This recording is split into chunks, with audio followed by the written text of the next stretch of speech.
Everyone, আশা করি সবাই ভালো আছেন। আলহামদুলিল্লাহ আমি অনেক ভালো আছি and welcome to my new blog. আজকের ব্লগটা হচ্ছে আমরা যাচ্ছি মালদ্বীপস থেকে শ্রীলঙ্কা। আমাদের নেক্সট ডেস্টিনেশন হচ্ছে শ্রীলঙ্কা, আর আমরা এখন বর্তমানে মালদ্বীপসের সাগর পার হয়ে শ্রীলঙ্কার খুব কাছাকাছি চলে এসেছি। Let's get into the video. চলেন দেখি আমরা শ্রীলঙ্কাতে প্রথম দিন কী করেছি। Hello from Sri Lanka, welcome to Sri Lanka. হ্যাঁ, আমরা এখন আছি শ্রীলঙ্কাতে। তো আমাদের মাত্র ইমিগ্রেশন শেষ হয়ে গেল এবং immigration procedure was so smooth. ওরা কিছু জিজ্ঞেস করে না, লিটারালি না, জাস্ট ওরা দেখলো যে আমরা মালদ্বীপ থেকে এসেছি, দেন জাস্ট স্টিকার প্রেস করে দিল। তো আমরা এখন যাচ্ছি হচ্ছে ক্যান্ডির উদ্দেশ্যে। আমরা এখন ডিরেক্টলি ক্যান্ডিতে যাব। আমরা হচ্ছে আজকে রাতে ক্যান্ডিতে স্টে করব আর ক্যান্ডির নাইট লাইফটা এক্সপ্লোর করব। দেন আগামীকাল ক্যান্ডি থেকে এলা। দ্যাট মিনস আমাদের শ্রীলঙ্কার জার্নিটা খুব হার্ড, রাফ অ্যান্ড টাফ হতে যাচ্ছে, বিকজ আমরা পুরো শিডিউলটা মাত্র 7 দিনে কমপ্লিট করেছি। তো 7 দিনে আমাদেরকে যে যে জায়গাগুলো যাওয়া উচিত আমরা সেগুলোই যাব। সো দেখা হচ্ছে, আমরা এখন ব্যাগ কালেক্ট করব, দেন আমরা চলে যাবো আমাদের গাড়ি, যেখানে আমাদের জন্য অপেক্ষা করছে গাড়িতে। তো দেখা হচ্ছে। আল্লাহ হাফেজ। তো আমরা আমাদের লাগেজ কালেক্ট করে এখন চলে যাচ্ছি হচ্ছে শ্রীলঙ্কার এয়ারপোর্টের বাইরে। আমরা এয়ারপোর্ট থেকে আমাদেরকে পিক করতে আসবে। আমরা যে এজেন্সি থেকে সব কিছু কমপ্লিট করে এসেছি, সেই এজেন্সি থেকে আমাদের গাড়ি পিক করতে আসবে। এই তো আমাদের গাড়িটা চলে এসেছে। গাড়ির ফার্স্ট লুক দেখে তো আমি খুবই সারপ্রাইজড যে এত সুন্দর একটা গাড়িতে আমরা পুরো জার্নিটা করব। এবং পুরো শ্রীলঙ্কা জার্নিতে কিন্তু এই গাড়ি এবং গাড়ির ড্রাইভার আমাদের একদম গাইড হিসেবেই ছিল। তো এই তো রাতের morning everyone, welcome to candy. আমরা আজকে আছি শ্রীলঙ্কার ক্যান্ডিতে। আমরা গতকাল এসে চেক ইন করেছি। তো আমাদের হচ্ছে এখন ব্রেকফাস্ট টাইম। আমরা ব্রেকফাস্টে যাব। তার আগে যেই রুমটা ওপেন করলাম, রুমের এত সুন্দর ভিউ দেখে তো আমি পুরোই হতবাক। দেখেন কি সুন্দর। এত দিন সমুদ্র দেখে এসেছি 2 দিন, এখন এই পাহাড় ভিউটা এত ভালো লাগতেছে। আর রুম থেকে যদি ঘুম থেকে উঠে এত সুন্দর ভিউ দেখতে পাওয়া যায়, তাহলে আর কি লাগে বলেন। তো এই তো আমরা ব্রেকফাস্টের জন্য একদম টপ ফ্লোরে চলে এসেছি। এই হোটেলের টপ ফ্লোরে হচ্ছে খুব সুন্দর একটা ভিউ সমৃদ্ধ একটা ডাইনিং এরিয়া আছে, এবং এটা হচ্ছে সকালের খাবার। আমরা যেমন মলদ্বীপসের সবই ইংলিশ ব্রেকফাস্ট ছিল, আমাদের ইন্ডিয়ান বা বাঙালি টাইপের কোনো খাবার পাইনি। বাট এখানে এসে আবার কিন্তু ইন্ডিয়ান খাবার খুব বেশি পরিমাণে পেয়েছি। লাইক ওরা হচ্ছে ইডলি, সাম্বার, ডোসা এই টাইপের খাবারগুলো খায় লাইক ইন্ডিয়ান। তো আমরা পেট পুরে খেয়েছি। আর সাথে হচ্ছে এত সুন্দর একটা ভিউ আমাদের ডাইনিং এরিয়া থেকে। দেখতেই পাচ্ছেন বর্তমানে আমরা প্রায় 2500 ফিট ওপরে আছি। আর এই সুন্দর পাহাড়ের ভিউ দেখলে আর কি দরকার পড়ে বলেন। তো আমরা খাওয়া দাওয়া শেষ করে এখান থেকে আমরা চলে গিয়েছিলাম একদম রুফটপে। এখানে একটা সুইমিং এরিয়া আছে, বাট আমরা সুইম করার টাইম পাইনি, বিকজ আমাদেরকে এক্সপ্লোর করতে হবে ক্যান্ডি, দেন আমরা চলে যাবো নুয়ার এরিয়া। তো দেখতেই পাচ্ছেন ভিউটা কত সুন্দর, মাশাআল্লাহ। Hello everyone, good morning from Kandy. আজকে আমরা আসছি ক্যান্ডিতে। আমরা গতকালকেই চেক ইন করেছি, but we were so tired. আর বারবার মোবাইলটা ব্যবহার করতে ইচ্ছে করছিল না, যার কারণে আমরা নিজেরাই একটু এনজয় করেছি। আর এখন আমরা একটু ঘুরছি। আমাদের হোটেলের পাশেই একটা ছোট্ট একটা গলি আছে। এই যে আমাদের হোটেল হচ্ছে এটা। তো আমরা হচ্ছে পাশেই গলি দিয়ে আমরা হাঁটছি। তো আজকে আমরা হচ্ছে ক্যান্ডি সিটি এক্সপ্লোর করব। আর ক্যান্ডি সিটি এক্সপ্লোর করার পরে আমরা চলে যাব হচ্ছে নুয়ার এরিয়াতে। এই যে দেখতে পাচ্ছেন, এটা হচ্ছে শ্রীলঙ্কার গ্রামীণ মানে পাহাড়ি এলাকার যে হাউসগুলো, ওইগুলো। আমরা একটা গলি দিয়ে ঢুকেছি। তো চলুন আমরা আপনাদেরকে দেখাই যে আসলে বাড়িঘরগুলো কেমন হয় শ্রীলঙ্কার। সো এটা হচ্ছে একটা ডক্টর মানে মেডিকেলের মতো নার্সিং হোম, এই যে মেডিকেল সেন্টার। আর বেশিরভাগ বাড়িগুলোই কিন্তু একেবারে পাহাড়ি এলাকার মধ্যে, মানে পাহাড়ের উপরে। তো আমাদের চিটাগংয়ে যেরকম ঠিক ওরকম, কিন্তু খুব নিট অ্যান্ড ক্লিন। দেখেন কোনো ময়লা নেই। এই জিনিসটা খুবই সুন্দর, এত নিট অ্যান্ড তো আমাদের গাড়ি চলে আসে, আমরা রওনা দিয়ে দিই ক্যান্ডি সিটি উদ্দেশ্যে। আমরা হচ্ছে সুন্দর আকাশ আর সুন্দর পরিবেশ দেখতে দেখতে চলে যাচ্ছি হচ্ছে ক্যান্ডি সিটিতে। ওখানে আমরা এক্সপ্লোর করার পরে চলে যাব নোয়ার এলিয়াতে। সো আমরা এখন এসেছি ক্যান্ডির একটা প্যালাস দেখতে, যেহেতু ক্যান্ডি হচ্ছে লাস্ট কিংডম শ্রীলঙ্কার। এরপরে ব্রিটিশ রুলস চলে এসেছিল, দেন অনেক চেঞ্জেস এসেছে শ্রীলঙ্কার মধ্যে। তো লাস্ট কিংডম দেখতে আমরা এসেছি, যে ক্যান্ডি হচ্ছে লাস্ট কিংডম ছিল। তো এখানকার যে রাজা ছিল লাস্ট রাজা, এবং সেই রাজার যে বাড়ি এটা ক্যান্ডিতেই রয়েছে। আমরা এখন সেখানে যাচ্ছি ওই প্যালাসটা দেখতে। আর এটা কিন্তু একদম ক্যান্ডি লেকের পাশেই। এই দেখেন হাঁস,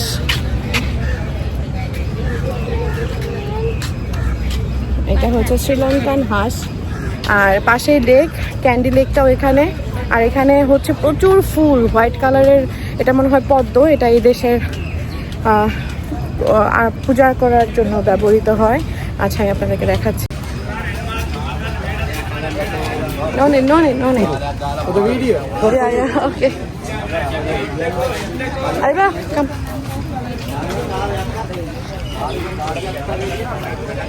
So আমরা এখন চলে এসেছি প্যালাসটা দেখতে। এটা হচ্ছে প্যালাস। সবাই হোয়াইট কালারের ওদের কালচারাল ড্রেস পরেছে। তো এখানে বাহিরের লোকেরাও আসতেছে এই জায়গাটায়।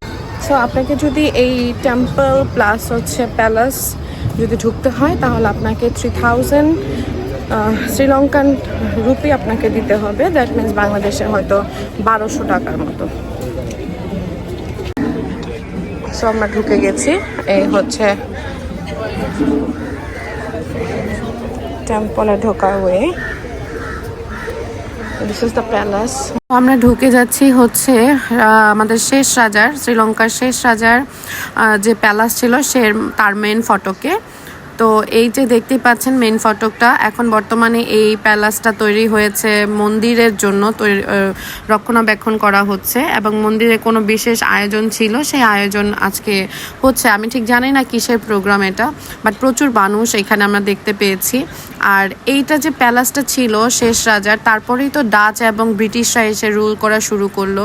বাট শেষ রাজার সময়ের যে প্যালাসটা, সেটাকে এখনও তারা এত সুন্দর করে প্রিজার্ভেশন করে রেখেছে, যা দেখেই বোঝা যাচ্ছে। মানে প্রত্যেকটা জায়গার রক্ষণাবেক্ষণ খুব সুন্দর করে সুচারুভাবে তারা রক্ষণাবেক্ষণগুলো করে থাকে। তো আমরা এসেছি হচ্ছে রয়্যাল এলিফ্যান্ট তুস্কার স্ট্যাবলটা দেখতে।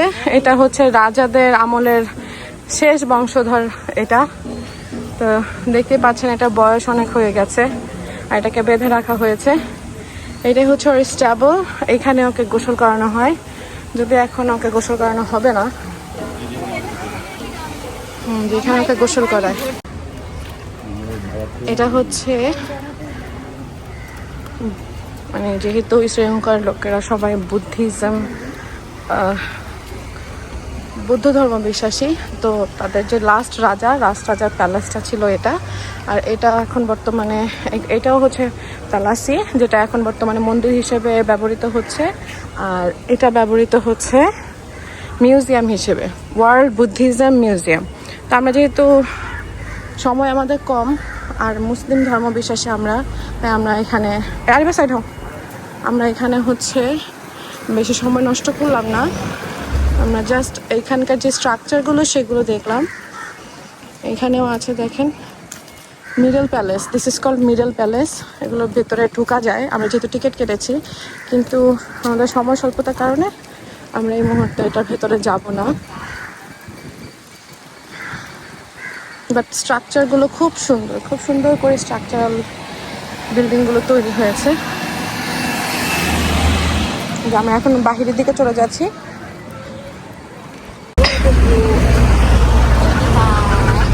এখন আমরা আছি হচ্ছে ক্যান্ডি লেকে। যেটা হচ্ছে ক্যান্ডি লেক, এটা পুরো শহরটা ঘিরেই আছে। আপনি যে কোনো কর্নার থেকে আপনি এই ক্যান্ডি লেকটা এনজয় করতে পারবেন। আমাদের দেশে ধানমন্ডি লেক যেমন, ঠিক এরকম, কিন্তু এখানে একটু ডিফারেন্স হচ্ছে, এটা পাহাড়ের উপরে। এই যে সবাই ধানমন্ডি লেকে যা করে এখানকার মানুষও তাই করছে এখানে। ক্যান্ডি লেকের পাশ দিয়ে সুন্দর একটা বাস যাচ্ছিল, সে বাসটা আপনাদেরকে একটু দেখালাম যে এখানকার বাসগুলো কত সুন্দর। আর এই ঠিক অপোজিটেই দেখতে পাচ্ছেন এটা কিন্তু রেডিসন ব্লু, যেটা হচ্ছে আমাদের বাংলাদেশেও রয়েছে। তো এই যে আমরা ভিডিওতে দেখাচ্ছিলাম যে এখানে ক্যান্ডি লেকের পাশে আমরা হেঁটে যাচ্ছিলাম।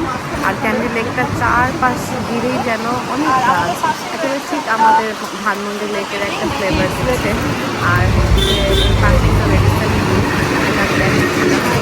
আমাদের বাংলাদেশের আছে। তো আমরা পরবর্তীতে চলে এসেছিলাম হচ্ছে এটা হচ্ছে ক্যান্ডি ভিউ পয়েন্ট। আমরা লেক ওই লেকের ওই জায়গায় ছিলাম। তারপর আমরা চলে এসেছিলাম উপরের দিকে। আর এই উপর থেকে পুরো ক্যান্ডি সিটি দেখা যায়। এই যে দেখতে পাচ্ছেন পুরো ক্যান্ডি সিটিটা। আর খুব সুন্দর করে মনে করেন সাজানো, পুরো সিটিটা অনেক সুন্দর করে সাজানো। বাট প্রচন্ড গরম থাকায় এখানে বেশিক্ষণ আসলে থাকা যায় না, শ্রীলঙ্কাতে প্রচন্ড গরম।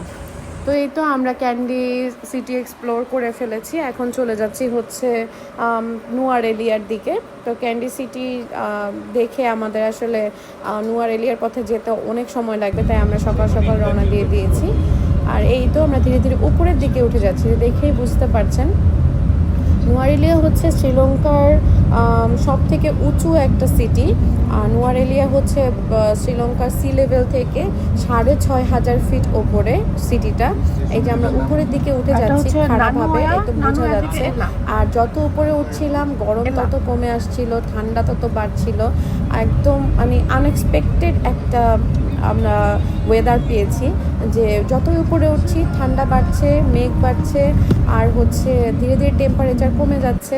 আর এই যে দেখতে পাচ্ছেন আমরা হচ্ছে নুয়ারেলিয়ার যাওয়ার পথেই আমরা কিছু জায়গা ভিজিট করছিলাম। এই জায়গাটা খুব সুন্দর, এটা নুয়ারেলিয়া ঢোকার পথেই আর চা বাগান, দুই পাশে চা বাগান। আর এই যে দেখেন ভিউটা যে কি সুন্দর, মাশাআল্লাহ। আমি জাস্ট ভিউটার প্রেমে পড়ে গিয়েছিলাম। একদম পাহাড়, তার মধ্যে হচ্ছে দুই পাশে চা বাগান, আর সম্পূর্ণ গ্রিন। মানে শ্রীলঙ্কা আপনাকে জায়গায় জায়গায় অ্যামেজড করবে। আই মাস্ট সে, যারা শ্রীলঙ্কা যাননি প্লিজ একবার হলেও শ্রীলঙ্কা ভ্রমণ করে আসবেন। অনেক সুন্দর একটা জায়গা, অনেক সুন্দর লিটারালি। আমি গরমে এতক্ষণ অস্থির হয়েছিলাম, আর এখন এই জায়গায় আসার পর থেকে সুন্দর ঠান্ডা হচ্ছে। রোদ প্রচুর কিন্তু প্রচণ্ড ঠান্ডা চারপাশে। এই যে দেখেন আমরা আরও উপরের দিকে উঠে গেছি, আর এই তো আকাশে হালকা হালকা মেঘ দেখা যাচ্ছে। আমরা চলে এসেছিলাম একটা ভিউ পয়েন্টে, এটা হচ্ছে নুয়ারেলিয়ার একটা ভিউ পয়েন্ট। এটা নাম হচ্ছে রামবোদা। এই রামবোদাতে আমরা এসে স্টপেজ দিয়েছি, আমরা রামবোদাটা এক্সপ্লোর করছি। এইখান থেকে একদম উপরে উঠলেই খুব সুন্দর একটা ভিউ দেখতে পাওয়া যায়। দেন আমরা চলে যাচ্ছি রামবোদা ফলস দেখার জন্য। এটা হচ্ছে রামবোদার সেই টানেল, এটার উপরেই কিন্তু একটা ফলস আছে, যার কারণে এর ভিতরে ওয়েদারটা বা এনভায়রনমেন্টটা খুবই স্যাঁতস্যাঁতে আর খুবই ঠান্ডা, একেবারে খুবই অন্যরকম একটা ফিল দেয়। হয়তো রাতে আরও বেশি সুন্দর লাগে এরকম টানেলটা। এই টানেলগুলো আমার খুব ভালো লাগে, ইন্ডিয়াতেও আমি এরকম টানেল দেখেছি অনেক, বাট এই টানেলটা totally different. This one is called Ramboda falls. আমরা রামবোদাতে আছি এখন, রামবোদাটা এক্সপ্লোর করলাম। অ্যাকচুয়ালি যে কোনো ডিস্ট্রিক্টে বা কোনো কান্ট্রিতে যদি যান তাহলে অবশ্যই নতুন নতুন কিছু জায়গা এক্সপ্লোর করা উচিত। যেহেতু আমাদের কাছে রামবোদাটা সম্পূর্ণ নতুন, তাই আমরা এখানে কিছুক্ষণ স্টে করে এখানকার সুন্দর সুন্দর ভিউগুলো আমরা এক্সপ্লোর করলাম। আমরা এখন চলে যাব হচ্ছে রামবোদা একটা টি ফ্যাক্টরি আছে সেখানে। আমরা চলে এসেছিলাম টি ফ্যাক্টরিতে। আমরা তো সবাই চা খাই, আমরা জানি যে চায়ের একটা অন্যরকম অ্যামেজিং একটা নেশা আছে, আর আমার তো পুরো ফুল অন নেশা চায়ের। তো যার কারণে হচ্ছে আমি চা ফ্যাক্টরিতে এসে আমি দেখেছি চা বানানোর প্রসিডিউরটা কী। যেহেতু আমরা প্রচুর চা খাই, তো চা কিভাবে হয়, পাতা থেকে কিভাবে গুঁড়ো হয়, সেই প্রসিডিউরটা আজকে আমরা দেখব। তো আমাদের একজন এজেন্ট আমাদেরকে বলে দিচ্ছিল এখানকার যে চায়ের ফ্যাক্টরিগুলো, it is one of the most beautiful tea factory. This is called Bluefield tea factory. তো আমরা দেখছিলাম কীভাবে চাকে শুকানো হয়, দেন হচ্ছে সেটাকে তাপমাত্রায় গলানো হয়, দেন গুঁড়ো করা হয়, দেন বিভিন্ন শেপের চা হয়, র টিও আমরা দেখেছি কীভাবে অ্যাকচুয়ালি চা হয়, যে এখান থেকে দেখতে পাচ্ছেন গুঁড়োগুলো যাচ্ছে, but it is not the same. এখানে কিন্তু গুঁড়ো অনেক ধরনের গুঁড়ো করা হয়। এই যে এখানে আমরা দেখতে পাচ্ছি যে এইখান থেকে এই জায়গাটা থেকে হচ্ছে একেবারে ছোটো ছোটো ছোটো মিহি দানা করা হয়। দানা করার আগ পর্যায়ে কিন্তু এরকম দেখতে থাকে অনেকটা পাতাগুলো এবং ডালগুলো। দেন হচ্ছে এই যে এখানে এই প্রসেসে এসে এই মেশিনের মাধ্যমে গুঁড়ো করা হয়, এবং গুঁড়ো কিন্তু ডিফারেন্ট আছে, একদম মিহি গুঁড়ো, একদম একটু বড় গুঁড়ো, বিভিন্ন ধরনের চা। দেখতেই পাচ্ছেন ডিফারেন্ট চা। চা দেখে তো আমাদের মাথা পুরোই নষ্ট। যাই হোক, আমরা চা দেখার পরে আমরা চলে যাচ্ছিলাম এবার ফাইনাল ডেস্টিনেশন আমাদের নুয়ারেলিয়াতে, নুয়ারেলিয়া সিটিতে। আমরা এতক্ষণ নুয়ারেলিয়ার বিভিন্ন সাব জেলাগুলো ঘুরেছি, সাব ডিস্ট্রিক্টগুলো ঘুরেছি। এখন আমরা চলে যাচ্ছি হচ্ছে মেইন পয়েন্টে। আর মেইন পয়েন্টে এসে দেখেন কি সুন্দর ভিউ, যেরকম মানে একেবারে ঠান্ডা একটা ওয়েদার, এর মধ্যে হচ্ছে আমরা ধীরে ধীরে উপরের দিকে উঠছি। মানে সব কিছু মিলিয়ে নুয়ারেলিয়া জাস্ট অনেক সুন্দর একটা জায়গা। এই যে আমরা ঢুকে গেছি নুয়ারেলিয়া শহরে। নুয়ারেলিয়া শহরে ঢুকে আমরা এখন আমাদের হোটেলের কাছে যাচ্ছি। নুয়ারেলিয়া সিটি কিন্তু অনেকটা আপনার ইংল্যান্ডের একটা ভাইব দেয়। আমরা হচ্ছে ওদের বিভিন্ন জায়গাগুলো যখন দেখেছি, প্রত্যেকটা জায়গায় আপনার একদম ব্রিটিশ একটা ভাইব আছে, টোটালি ডিফারেন্ট একটা জায়গা। আর নোয়ারেলিয়ার এক এক জায়গা এক এক রকম। তো আমরা এসে ফ্রেশ হয়ে, যেহেতু একটু টায়ার্ড ছিলাম, বিকেল থেকে বৃষ্টি শুরু হয়ে গেছে, তাই এই যে আমি এখন বের হয়ে একটু শহরটা দেখছি। এবং পাহাড়ি এলাকার যে নিয়ম, 8টা-9টার পরে সব বন্ধ হয়ে যায়, জাস্ট কয়েকটা পাব খোলা থাকে। এই যে আমি হেঁটে হেঁটে বেড়াচ্ছিলাম পুরো শহরটা দেখার জন্য। This is the main city, এবং এর বাইরে কিন্তু অনেক সুন্দর ভিউ দেখতে পাওয়া যায়। এই যে আমাদের হোটেলের সামনেই হচ্ছে আমি ঘুরছিলাম। তো ইনশাল্লাহ আগামীকালকের ভিউ আপনাদেরকে দেখাবো। আগামীকালকের জন্য আমার পাশেই থাকবেন এবং অবশ্যই চ্যানেলটি সাবস্ক্রাইব করবেন। আল্লাহ হাফেজ।